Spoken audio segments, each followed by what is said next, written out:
Hello শিক্ষার্থী বন্ধুরা, আসসালামু আলাইকুম। আমি সৈয়দ ইব্রাহিম। আজ আমি তোমাদের আসমানি কবিতাটা কি বলেছে তো সে বিষয়ে আজকে কথা বলবো। চলো ভিডিওটা শুরু করা যাক। তো দেখো, কবিতার নাম আসমানি।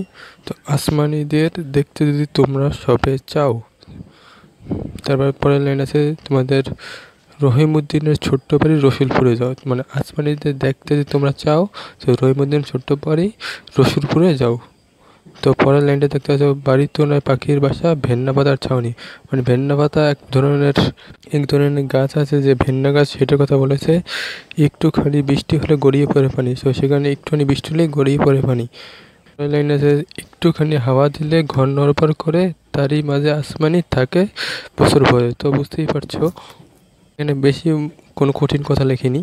তো পরের লাইন দেখো, পেটটি ভরে খায় না পেতে বুকের কখানা হাড়।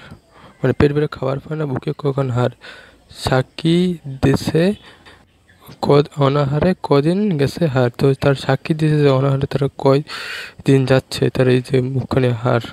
মিষ্টি তার মুখটি হতে হাসির প্রদীপ রাশি, থপড়তে নিভিয়ে গেছে দারুণ অভাব আসি। তো তার মুখের হাসি তো অভাবের জন্য তার মুখের হাসি আর নেই। তো এটা বুঝেছে। পরনে তার শতেক তালি, মানে শততালি, শতেক সেরার বাস, মানে শতক সেরার জামা, সোনালি তার গায়ের বরণে আছে উপহাস। মানে এটা আর এই সেরা জামা কাপড় তার গায়ে শুধু উপহাস। তো এটা বুঝেছে।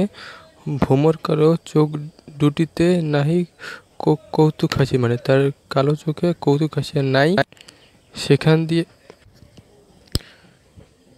আসমানিদের বাড়ির ধারে পদ্ম পুকুর ভরে।